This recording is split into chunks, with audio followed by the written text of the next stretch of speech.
रुक जाओ मारुति, वो सूर्य है। समीप गए तो जल जाओगे।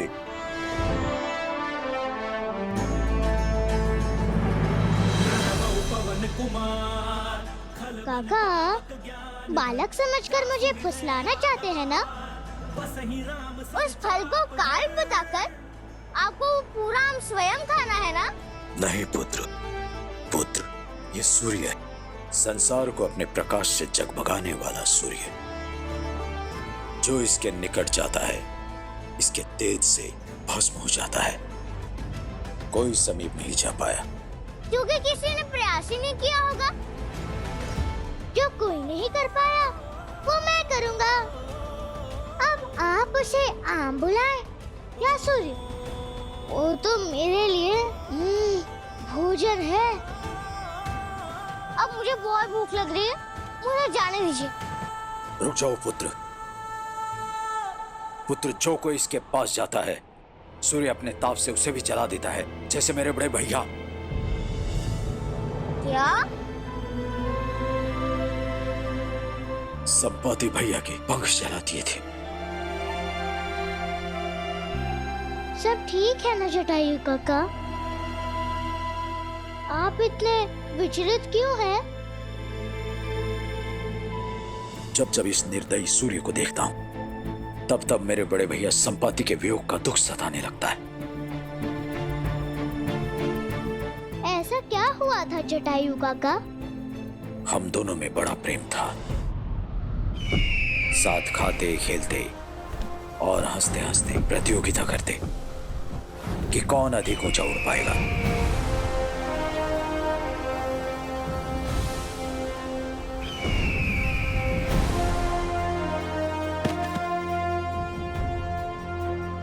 देखा, आज मैं तुमसे फिर जीत गया।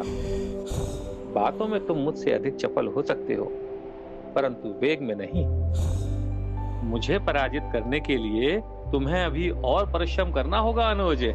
आज नहीं तो कल मैं आपको पराजित अवश्य करूंगा। फिर क्या हुआ? आपने हराया संपाति काका को? उस दिन मैं पूरी शक्ति लगाकर उड़ा, धरती से दूर होता गया। संपाति भैया मुझसे कुछ ही नीचे थे। इतने में मैंने सामने वो नहीं देखा जो बड़े भैया संपाति ने देखा।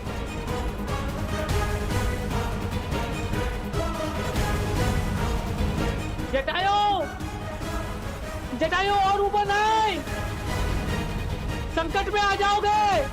नहीं भैया, आज मैं नहीं रुकूंगा। मुझे हराने के लिए आज कोई चाल काम नहीं आएगी। जटायु! बड़े भैया मुझसे रुकने की गुहार लगाते रहे और मैं आगे उड़ता रहा, सूर्य के समीप जाता रहा।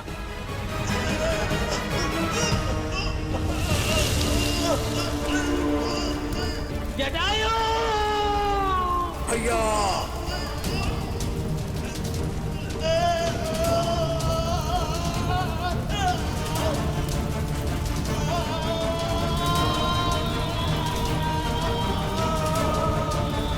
सूर्य के ताप से मुझे बचाने के लिए वो स्वयं जल बैठे। जो भी सूर्य के पास जाता है वो उसे अपने ताप से जला देता है। क्षमा कीजिएगा काका, मैंने सोचा कि आपने फल के लोभ में मुझे रोकने का प्रयास किया। कोई बात नहीं, चलो घर लौट चलते हैं।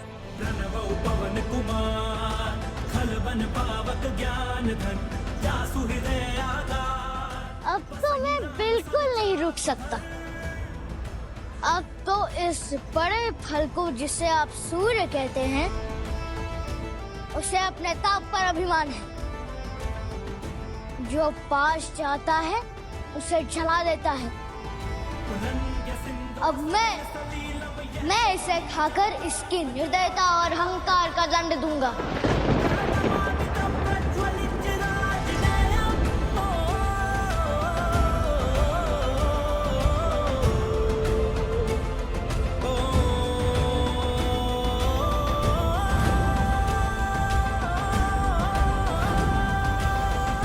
मारुति रुक जाओ।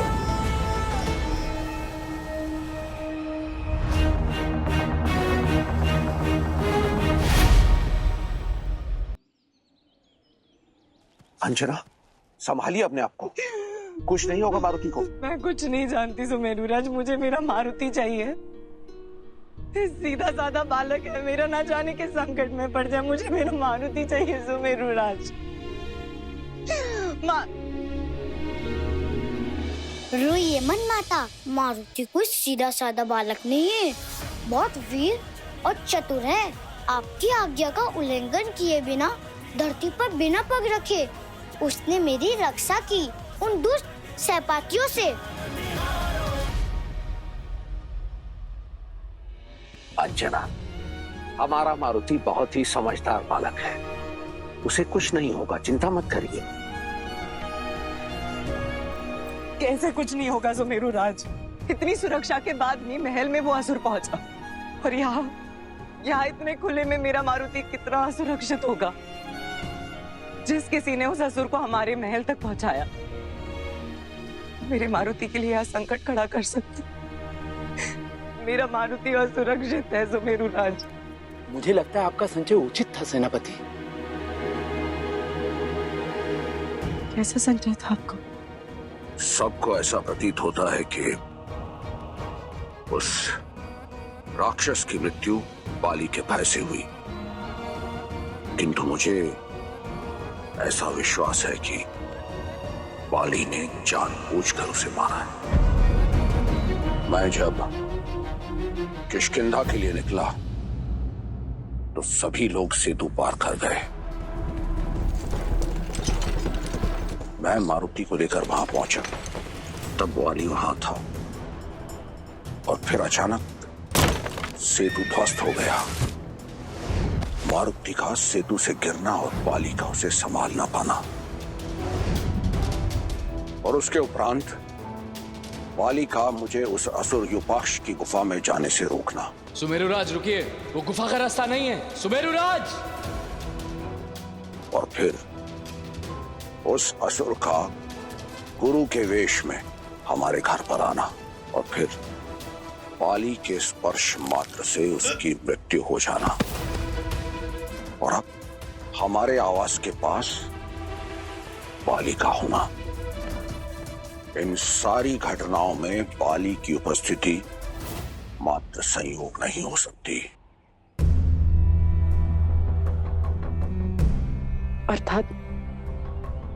अर्थात मेरा मारुति।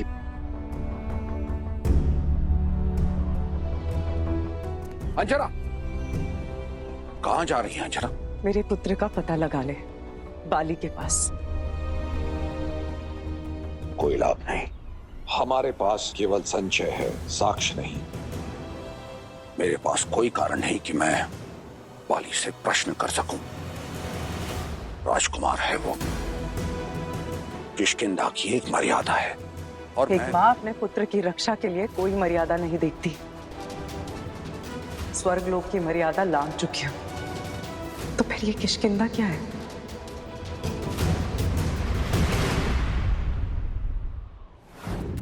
अब मारुति को कैसे रोकूं? किसकी सहायता लूं? पवन देव, वो ही रोक सकते हैं मारुति को। हाँ,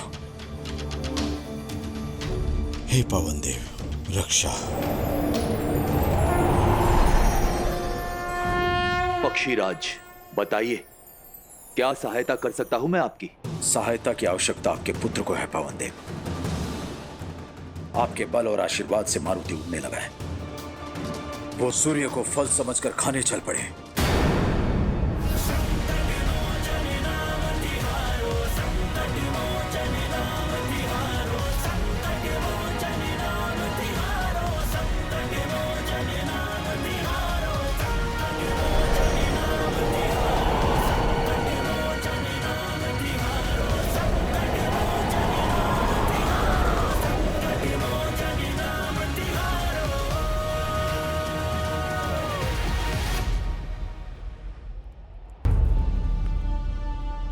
स्वागत है सुमेरुराज।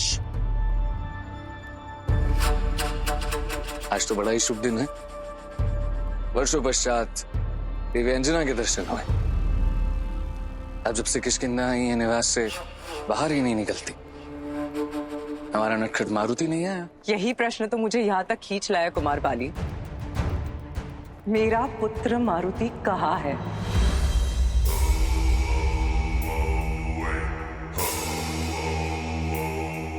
मारुति घर पर नहीं है। मुझे प्रतीक्षा है तो केवल एक अवसर की, और मैं उस मारुति की मृत्यु को प्रशस्त करूंगा। मैंने आपसे प्रश्न किया है, मेरा पुत्र मारुति कहाँ है?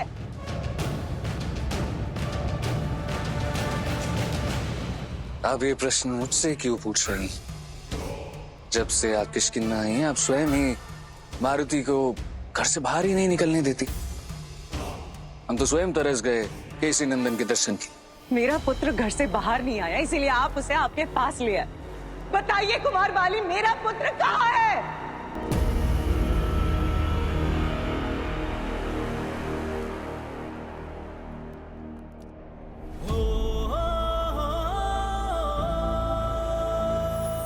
जितना बड़ा, लाल और चमकीला, और ऊपर से फलों का राजा, इसीलिए इतना अहंकार हो गया है।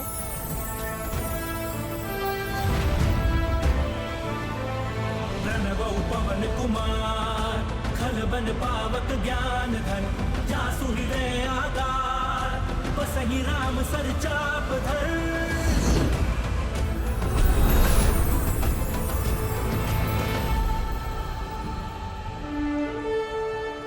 अति सुंदर, एकदम मेघ जैसे नाच रहे हैं।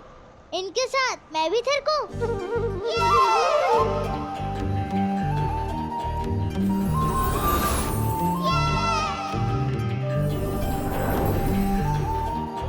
ये सच में नाच रहे हैं मारुति? क्योंकि आज तक कोई भी वानर इतनी ऊंची छलांग नहीं भर पाया। जिसके सिर पर माता का आशीर्वाद हो, वो असंभव को भी संभव कर सकता है। किंतु आप भी मुझे जानते हैं।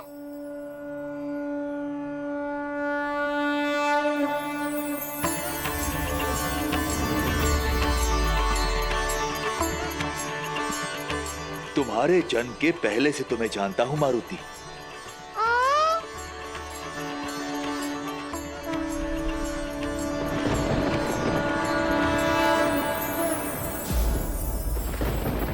मैं पवन देव हूं।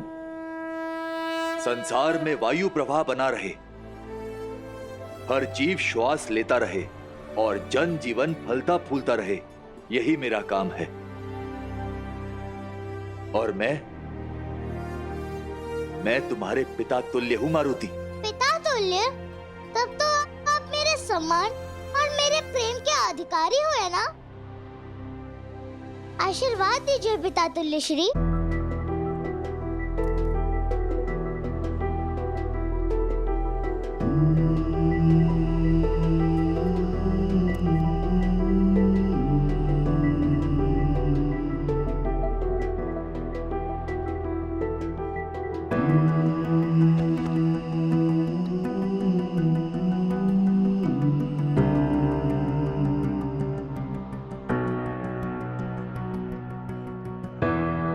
क्षमा चाहता हूँ, मैंने आपको पहचाना नहीं। आपको पता है, मैं अपने पिता के दो मित्रों से मिला। अब मुझे बहुत भूख लगी है, पेट में मूषक ताता थैया कर रहे हैं। अब मैं जाऊँ? भूख लगने पर बालक घर जाते हैं मारुति। जाओ पुत्र, घर लौट जाओ। घर पर तो भूख मिट जाएगी, परंतु इस समय प्रश्न भूख और न्याय का है। आपको पता है, वो फलों का राजा है ना, इसे कोई आम बोलता है और कोई सूर्य। उसने अपने अहंकार में संपाति काका के पंख जला दिए हैं। अद्भुत, वीर भी हो और न्याय प्रिय भी। देखो पुत्र, छोटे हो अभी, गंभीर बात समझोगे नहीं। मेरी बात मानो, चलो नीचे चलते हैं। तुम जितने कहोगे मैं तुम्हें उतने आम खिलाऊंगा। चलो। नहीं, वचन दे चुका हूँ जटायु काका को, अब नहीं रुक सकता। प्रणाम पिता तुल्य।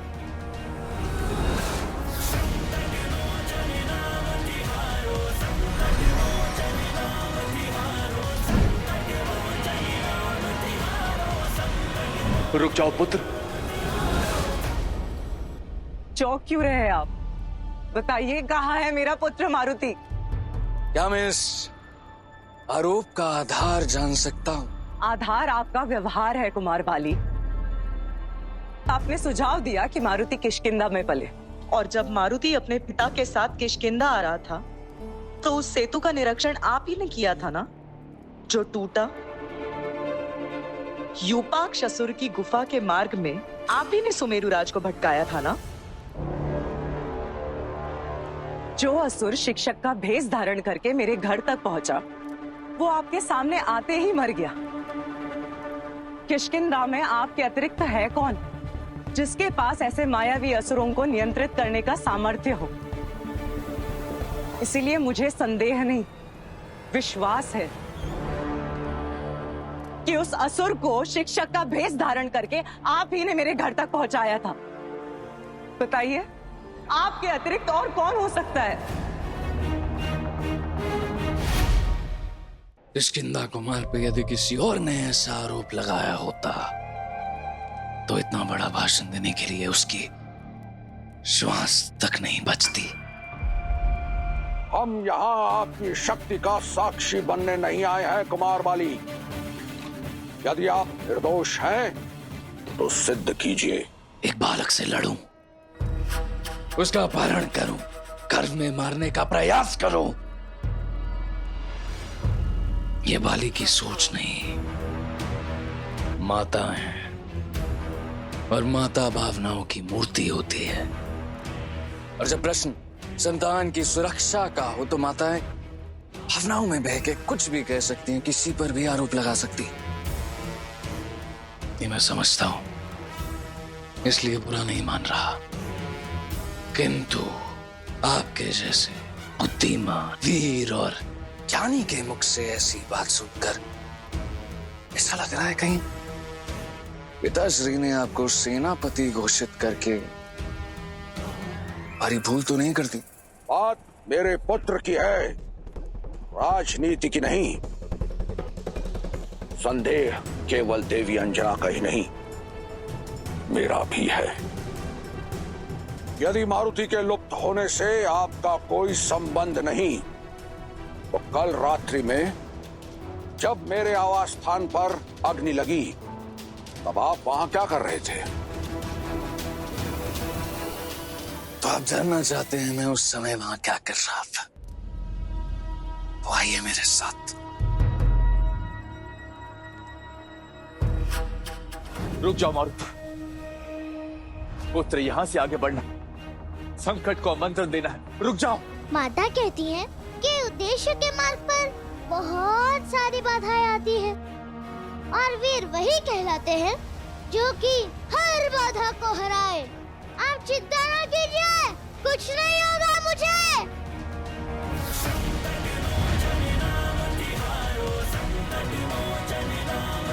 मारुति!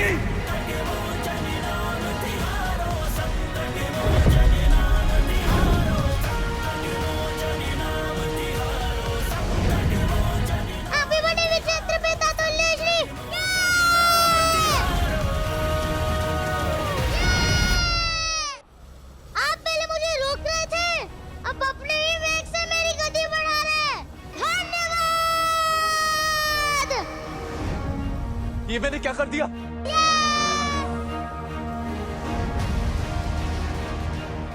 आनंद आनंद आनंद। मेरे वेग से मारुति की गति बढ़ गई। यदि मैंने और प्रयास किया तो मारुति और तीव्रता से सूर्य की ओर बढ़ेगा।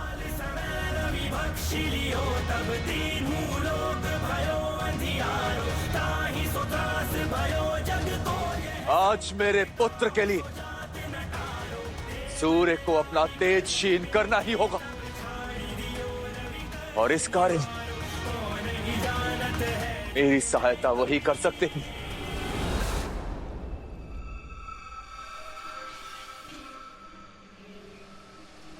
आपको इसी क्षण सूर्य देव तक संदेश पहुंचाना होगा।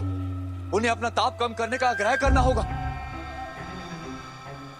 मुझे प्रतीक्षा है तो केवल एक अवसर की, और मैं उस मारुति की मृत्यु को प्रशस्त करूंगा। अपनी चिंता त्याग दीजिए पवन देव।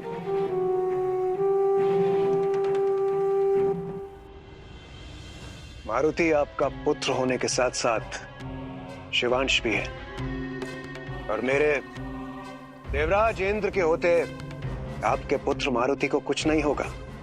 कदाचित आप भूल रहे हैं, आज सूर्य ग्रहण का मुहूर्त है और राहु सूर्य तक पहुंचने ही वाला होगा।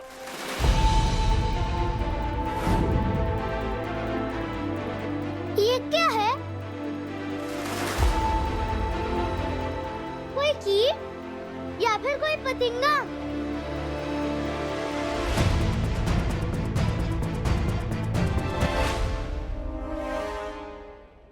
जब तक मारुति सूर्य तक पहुंचेगा तब तक तो राहु सूर्य का ग्रास कर चुका होगा।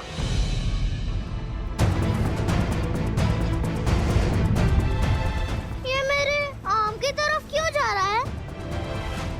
वैसे तो ज्यादातर कीट मीठे फल की ही ओर जाते हैं, तो ये तो मेरी आम की ओर बढ़ रहा है। मेरे आम को खाकर मेरे खाने होके छोड़ेगा ही नहीं। इस आम पर मेरा अधिकार है, कैसे खा सकता है मेरा आम? मारुति सूर्य को ना पाकर निराश होकर पुनः घर लौट आएगा। मेरा विश्वास कीजिए और आश्वस्त हो जाइए। आप पर विश्वास कर रहा हूं इंद्रदेव, निराश मत कीजिएगा।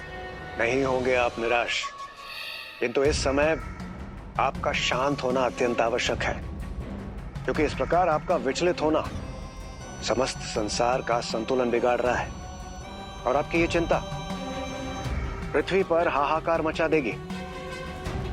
इसलिए पवन देव, सब कुछ भूल जाइए और पुनः अपने ध्यान में चले जाइए। मारुति की रक्षा का दायित्व अब मेरा है।